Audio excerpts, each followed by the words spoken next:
We're Batman at 89.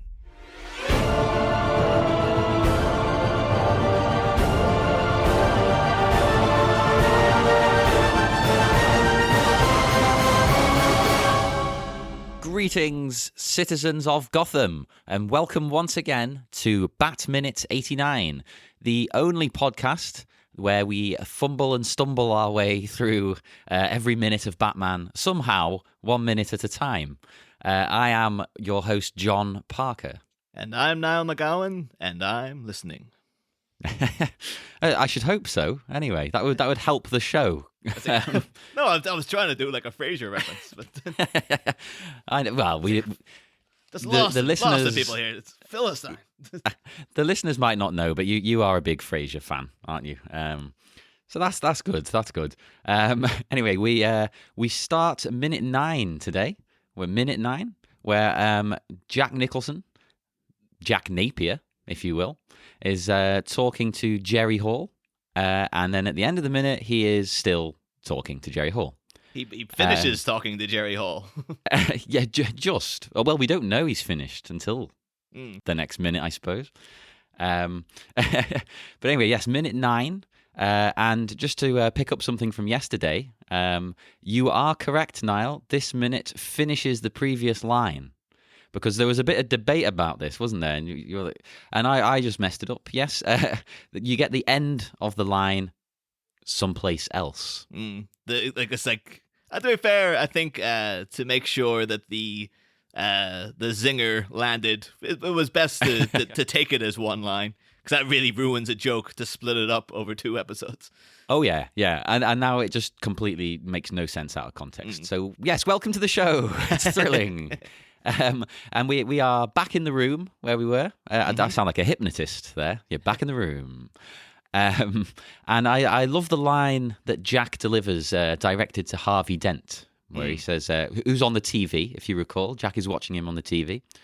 And he says, if this clown could touch Grissom, I'd have handed him his lungs by now.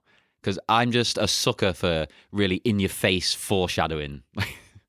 But that's this is the first instance we see that Jack Napier seems to have like a thing about lungs. Because he mentioned, like, you'll hand him his lungs, I would have handed him his lungs by now. And then later on, he has that thing with Vicky Vale, the whole, Beauty and the Beast. But of course, if anyone else calls you Beast, I'll tear their lungs out. And then this whole scheme is like gassing people, which is lungs again. So it's like, what is with this guy and lungs? That's an interesting point, actually. I hadn't thought about that. I was more fixating on the clown reference, but the lungs, oh my God. Clown. Oh, now that makes sense. Yeah, he also seems to have a thing about clowns, because has he played with the cards yet? Or am I jumping in? Yeah, he was flipping the card, because we had the other moment of foreshadowing where it was like a double, because he was flipping a card, much like Two-Face would flip a coin. Yeah. But and I must say, I just want to take a moment here to a spot of appreciation for what Jack's wearing. I think it's a nice suit.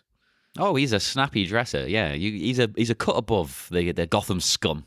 Oh yeah, as we said yesterday, a better class of criminal. So, well, I like my criminals classy. Yeah. But you get a little. Because he's got, it's quite a sensible suit compared to what he wears later on. But he has got like a slightly jazzy kind of tie. So it's a little bit like, well, it's in there already. He's got a bit of flair about him. So that's what men tend to do, isn't it? But like, I don't want to say boring men, but businessmen, they want to show a little bit of flair. So there'll be a little bit of individuality in the tie or the socks or the cufflinks. You have to hide it as a man. So, as we see, though, later on, he does not hide his flashiness down the line. Oh, it all comes out. Spoilers. But another thing I do like as well is because this scene is actually like, for the very little really happens, but it says a lot with a little. Like we said yesterday, you get an indication of Jack's character in that, he's got his feet up on the table, like just sort of like an obnoxious prick, basically. Is on top of her, on top of the magazine, where with Jerry Hall's face on it, which is already was foreshadowing a bit of like, well, how does he treat this woman? And they've probably got boxes of those things lying around. He's probably got hundreds in the garage. I don't know, because even here, then she's leaning over him affectionately, and then he kind of bats her hair that's in his face out of the way with a very dismissive sort of like he has a real like, oh, this woman. But yeah, you instantly get their relationship, don't you? In just a few seconds. Oh yeah, and it's punctuated throughout throughout everything he says and does with her within this minute. We'll talk about it as we go, but it's one of those relationships where it's like, why does she stick with this guy? Like he's such. So I was just gonna say it's interesting you say relationship, because of course we discover from one of her lines that she actually apparently is going out with Grissom. Oh yeah, who's his boss? Because she says if Grissom knew about us, he might hand you something. So I mean, yeah. and then even that straight out after that though, we get like another like a kind of like a needless knock at her, like this. Don't flatter yourself, Angel. Like it's kind of like demeaning her just by like, well, hey, don't big yourself up too much. Like he is. He's very cocky about himself as well, because he thinks. He doesn't seem to care if Grissom finds out. He seems to think he's the real power. Mm. And and he has his he can't run this city without me. And besides, he doesn't know. Which is like, yep, again, great in terms of script writing. Yep, setting up everything. Just like it's getting all the pieces in place. Oh yeah, they're not wasting time. Mm. But one thing I kept wondering, I think I've sussed it out, because I was trying to work out whether this is Jack's apartment or her apartment. And I'm assuming, like, he's cocky, but he's not stupid enough to have big pictures of Jerry Hall on his wall if that's his boss's girlfriend. Well, unless Grissom gives them out, like, at the Christmas party. Like, good year, well done. Everybody have a picture. Help yourself. But it seems like there's like 7 of them, though, which says a lot about Jerry Hall's character. Like, how many pictures of yourself do you need up in your house? But I know. I mean, I only have about 5 or 6 of me in the bedroom, 5 or 6 in the living room, 2 in the bathroom. Yeah, I've seen them artfully shot. Yeah, tasteful nudes. One other thing as well that I, maybe I'm reading too much into it, but I'm wondering as well, because what we'll learn about Jack Napier later is that at least later, he really considers himself an artist. And they mention, I believe Bruce Wayne mentions in his criminal file that he has an educational background in art and science. Yeah, very unexpected. And I'm wondering, did he take some of these pictures as well? Like maybe it's like, that's how they got together. Like he is like a present for maybe Grissom, or maybe for like Grissom's present to her. He's like, oh, my friend Jack, he's good at art. And we see Napier, we never see him taking photographs, but he has a real interest in Vicky Vale. He really I say he critiques her photographs, but not really. But you do see him like cutting up pictures of like dead bodies and stuff, and it's kind of like, well, it could be saying that, well, maybe he took those pictures. So again, maybe he did take these portraits of Alicia, of Jerry Hall. Oh yes, we don't know her name yet. No, oh, shush. And then that would be even bigger foreshadowing if he took them, because it is a black and white picture, but with red lips. Yeah, and it's like, oh, white face, red lips. I actually think you're onto something there. And then in the world of the movie as well, it could still be his apartment. What better cover? Oh, this is my work. Yeah, I think there's nothing weird about that. I think I've only ever dealt with one model, so but what else was I going to blah, blah, blah. Well, even if they were his pictures as well, it would kind of say maybe that's why he had his feet up on top of Vogue, because he's like, Vogue, pff, there's nothing compared to my art. Garbage. But within the next shot, then it sets up the camera eventually moves, and we have Jerry Hall saying, you don't worry about anything, do you, Jack? And it cuts to him approaching the mirror, and he gives her a great stare of like, what? Like, what have I got to worry about?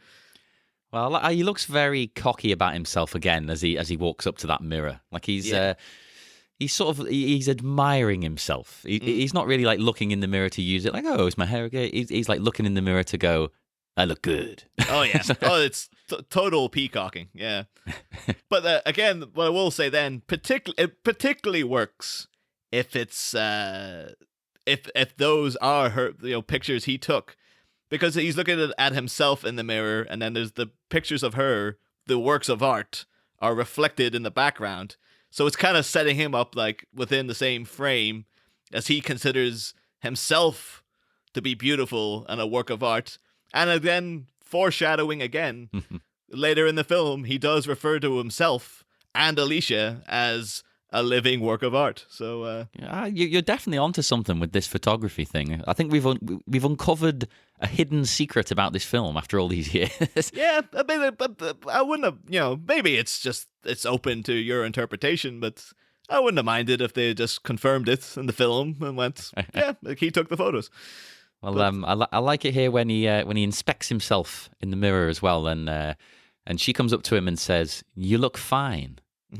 And then his reply is one of my favorite parts of the entire film. She's like, you look fine. And he just says, I didn't ask. Like, screw you. How dare you tell me I look good? And then followed by, like, she has her hand on his shoulder, and he just gives her just stares at it like a little, doesn't have to say it, but just get your hand off. Yeah, and then he looks her up and down, just with a complete look of disgust. Doesn't he? Like, what are you? And then he walks away from the mirror, just like, ugh. And I mean, it's great. Like, it's a real, subtle expert performance from Jack Nicholson. Oh yeah, and then it's just nothing from Jerry Hall. It's almost as if she's not an actress. Well, I mean, she's trying. Obviously, is she? She was. Is she trying? She's trying. I mean, we'll go into her maybe a bit more in the next minute. But obviously, she was a supermodel, and but I was surprised when I was looking her up. She's done quite a bit of acting. You'd think maybe she'd done like two things, but no. There's quite a few roles in there. Surprising. I mean, maybe. She's already been like, we have Mayor Borg. Maybe she's already been assimilated, and like that's why she's so unemotive. But 100%, that is it. We've hit the nail on the head. We are uncovers of truth. Although I will say, like, I'm holding back slightly on any Jerry Hall trivia, because in trying to round up guests for the show, I talked to a woman I know, Jackie Miller. Oh, and yeah. She'll be on in due time. But she did specifically ask. I was like, "Oh, what minute would you like to do?" And she's like, "Give me a minute with Jerry Hall," because she loves Jerry Hall. She's like she's a real she was a teenager in the 70s, so she was really into like all the all the glamorous people of the 70s, and she loved Jagger and Bowie and all these people who are all revolve kind of around Jerry Hall in some way. And yeah. So she's very much like, oh, Jerry Hall's just beautiful, and Well, I'm excited about that, because I didn't think we'd get any guests for these opening minutes. Well, even if she comes on later on, I thought no one wants the Jerry Hall stuff. Well, that's the thing. I was like, fair enough, but look at all the other stuff that's in this film, and she's like, I want a Jerry Hall minute. And I think there's like one other scene where Jerry Hall actually speaks. So Well, I mean, I've got a slight note about her character. Should I say that now? It's not really much. Oh, go ahead. Yeah. Right, so her character, Alicia Hunt, who, you don't know her name yet, but there you go, spoiler. You ruined the film, John. Yeah, you might as well just stop just tuning in now, all two of you listening. She was based on the character of, right, I don't know how to say this because it's in a comic. I think it's Circe, who's originally the Black Mask's ex-girlfriend and henchwoman. And Black Mask targeted her and forcibly disfigured her with chemicals in order to force her to reunite with him. So it's very similar. And she ultimately kills herself. Very similar. Well, we'll get to that later. Well, John, you can't make an omelet without breaking some eggs. Oh, exactly. But then the Black Mask replaces her with a mannequin that he talks to as if it's a real person. So that's. Are you sure it's not Jerry Hall? He replaces her with? Yeah, you've spoiled the whole thing. Although, again, that's a character that she's based on, but you could say as well, from all we see of the relationship between Jack Napier and Alicia, and this is a spoiler. In case you don't know, folks, Jack Napier becomes the Joker. What? Oh my God. But the idea of the Joker having a girlfriend that he's incredibly abusive of, and who for some inexplicable reason stays with him, and who he even physically tortures, would then of course be utilized later in the Batman animated series, and then the comics, and most recently in film, in the character of Harley Quinn. Yes, so you can Oscar award-winning Suicide Squad. Yeah, not even joking, not even joking. But you can kind of see like the seeds been planted there. I'm sure there probably was instances of the Joker having like women around that he abused in the comics before, but in close succession, because the animated series follows so tightly after this and Batman Returns. Yeah. You could say that, there's a little, maybe the idea was implanted that, kind of subconsciously there of. Well, yeah, I'm always surprised at how late on in the grand scheme of things Harley Quinn comes into it. Not being someone who collects every single issue of every single comic or anything. I always just imagine, she's been around forever. Oh, no, yeah, she was specifically created for the animated series. So, but it baffles me that. I think 'cause she's just so synonymous with him now. I think it's just even the idea of, like, the Joker has a girlfriend, and she's a bit like him. It seems such a simple kind of thing, particularly when you've already had, like, Batgirl. Like, it's like, that's a female version of Batman, kind of, but. Yeah, I'm never into characters like that are just like a rip-off of the main one. And no, it's not a gender thing. Don't get me wrong, because I don't like Supergirl. They're just I don't even like. What's the child they have? Is it like Superboy or something? Oh yeah. But not those two together. They don't have a child together. Let me just say. Well, super incest. Yeah, Supercest. Actually, that sounds like a festival. Supercest 97. But like a hashtag super incest is the best. Let me just say that Batminute 89 does not condone incest. Say the things we don't condone so far: dead dogs, cancer, incest. So I think we've lost a few listeners by saying that. Sorry, but we can't get on board with your lifestyle. The thing is, if we keep up like this, we'll have like 2 listeners left. But will they be the type of people we want listening? Is the question. We will find out in due course. I was going to say we should probably get back to the minute, but the minute's over. That is officially the end of the minute. Yeah, it's like Jack walks off, and we get a shot of Jerry Hall's very unemotive face. Now, some people might have she could have a hurt expression. She could have a defiant expression. It was something to indicate her character. And it could be maybe that Jerry Hall has decided here that it's like she doesn't, the character of Alicia is just completely deadened as well. She's as amoral as the rest of them. Yeah, maybe she's put up with this like every day for months and months. So maybe it doesn't even mean anything to her. Yeah. It's just normal. It would hit a bit harder if he was that dismissive, and she at least gave it an expression of like, oh, but. Well, yeah, as a viewer, that would be a lot better. But I guess like they're trying to set her up in the kind of femme fatale, emotionless, kind of cold. She's kind of like a, she's already cheating. She's already shacking up with a gangster, and she's cheating on him with another gangster. So like, how much should you care about her, really? But plus that always ends well. That setup, doesn't it? I mean, there's never any negative repercussions. And because of Alicia's status as like a gorgeous model, the fact that she's hooked up with Grissom, it kind of seems like a bit of a kind of gold digger, potentially, maybe. Absolutely. There's no way those two would be a couple. Come on. Well, then again, Jerry Hall in real life. I mean, the concept of Jerry Hall hooking up with an ancient old man, potentially for his money. I mean, outrageous. What is he proposing? What is he proposing? So, different movie. So we should probably. Do you want to talk about maybe?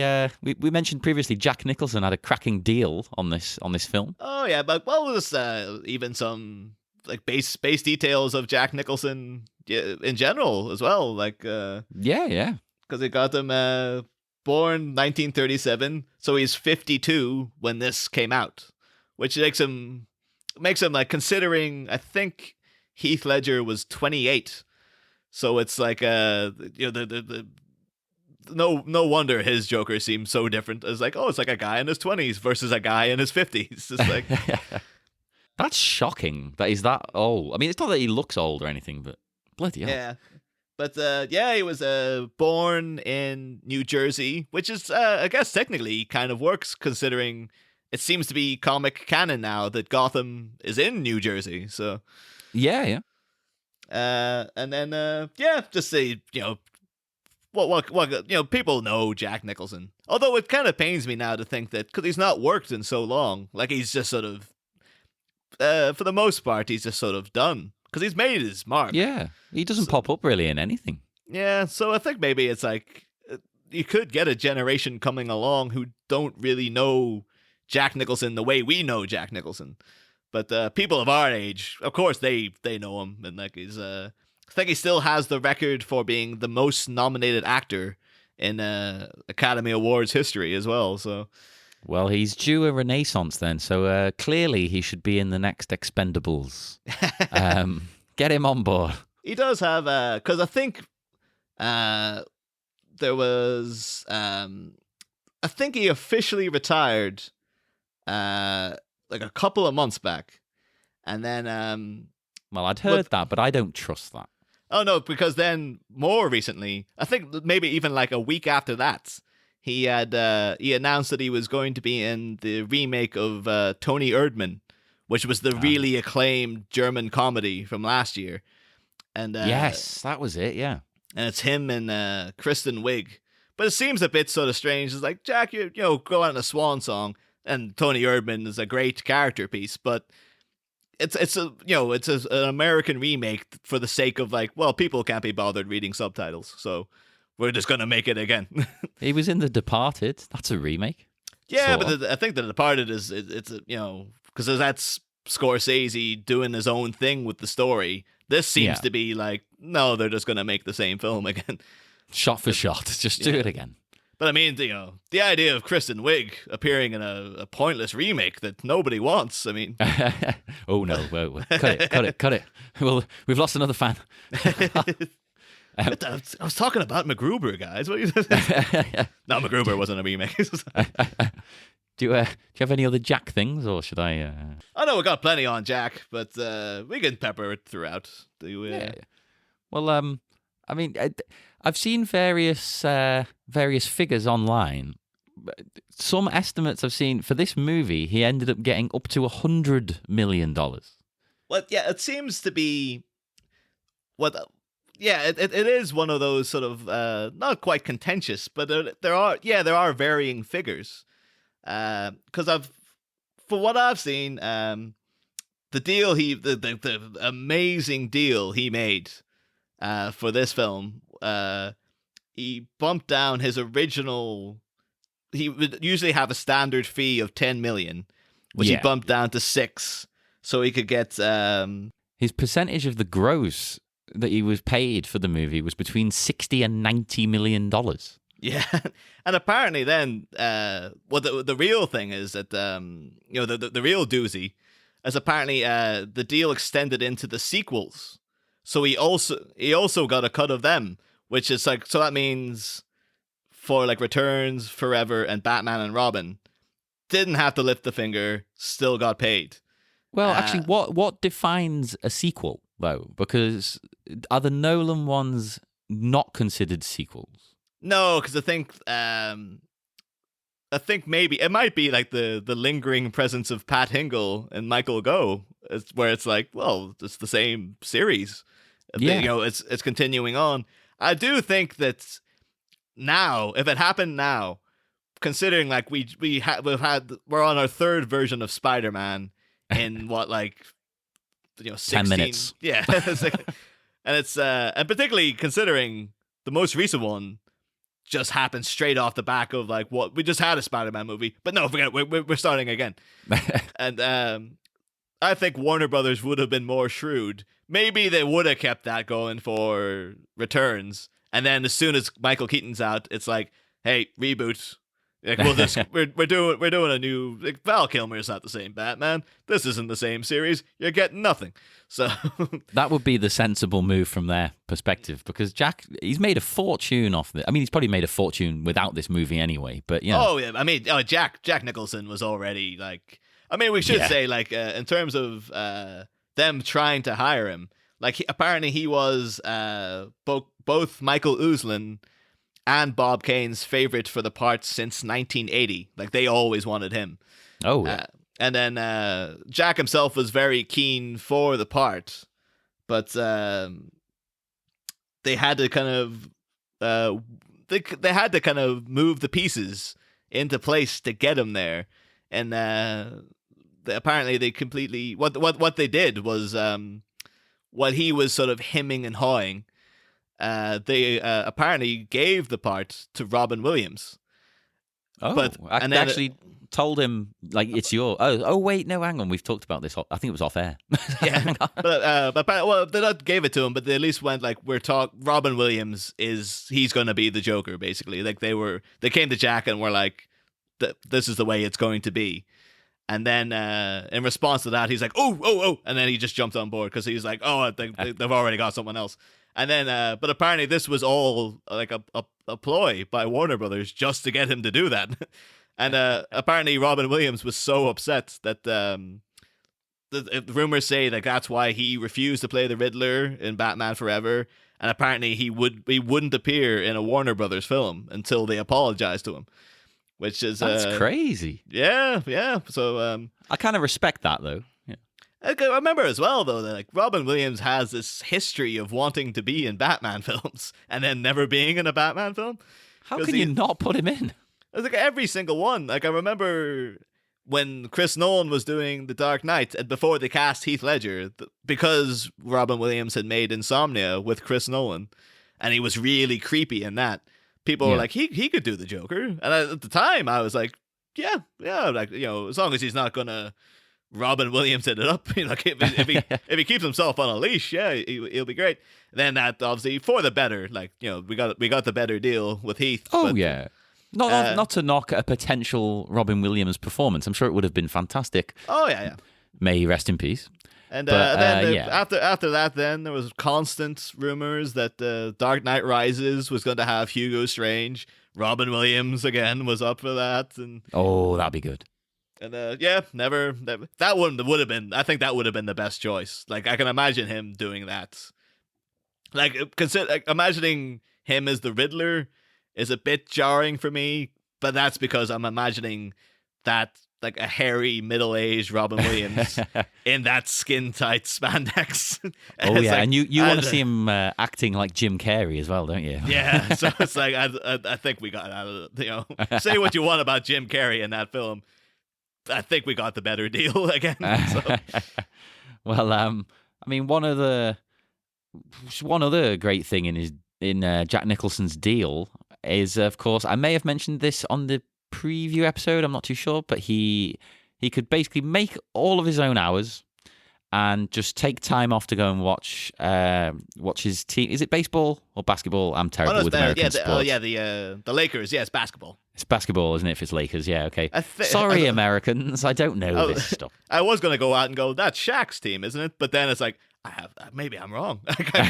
And then we will have lost another audience. We lost another... The only American thing that made it over here when I was a kid was Michael Jordan. Everyone knew Michael Jordan. They didn't know anything else. They knew he played for the Bulls, so everyone had a Bulls top, and that was it. Well, yeah. The only American things that make it over were like WWF, Michael Jordan, and the O.J. Simpson trial. And then people were like, these Americans seem to have great stuff on TV. I suppose on that delightful note about a murderer whose gloves don't fit, we should probably wrap the minute up.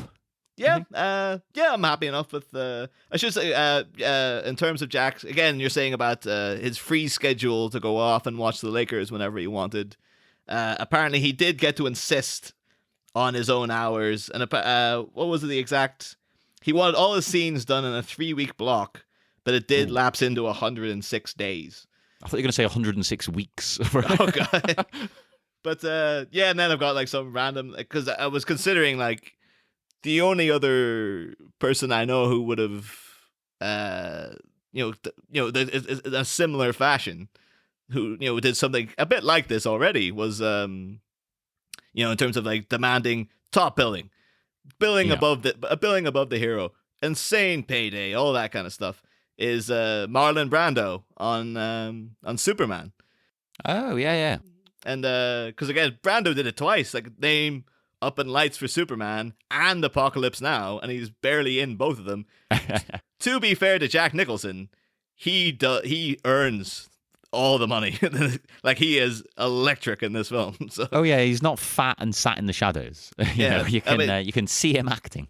Yeah, to be fair, like, he is game for all of it. And I will say, from watching this minute as well, it made me realize, like, as I get older, when you're a kid, you're all like, you just want to see Batman and the Joker, and you're waiting for him to fall in the chemicals and stuff. Yeah. Seeing sardonic asshole Jack Napier pre-transformation, and when he's coming out with that, I didn't ask kind of stuff. Now I want to see like a Jack Napier film. I want to see more of him before because he's so calm in this point. Like, we find out later that he is a psycho, and everyone knows that he's a psycho. But I do kind of want to see a bit more of this, like, snarky, sleazy, obnoxious prick gangster sleazing his way around Gotham. So. I'd like it if in this movie he's Jack Napier and he gets beaten by Batman, he falls in the chemicals, and then like 4 movies later he comes back as the Joker and you don't know it's the same guy. And then you find out and it's like, oh my God, it was set up all those years ago. Well, but I think though, like 4 movies later, it would be him and Mr. Freeze. So maybe not. Maybe. Yeah, I think that's one, but probably for the best that we didn't do that. So yes, on that note, we will head off into the night, the dark night, one could say, and we will be back again tomorrow, where we'll have minute 10. So make sure you send us messages on all the social media that isn't a dating site. That's the only sort of thing we're not on, I think. We've got Facebook, Twitter, Instagram, Tumblr. Just look us up at BatMinute89. I can't be bothered doing the spiel. So, yes, look us up there and join us again for more BatMinute89. Next time, felonious flatfoot and irritating inkslinger. 2 powerful personalities knocks into each other at the scene of a bat battle, but will either take what the other says to Eckhart. Find out next time. Same Bat Pod. Different Bat Minute.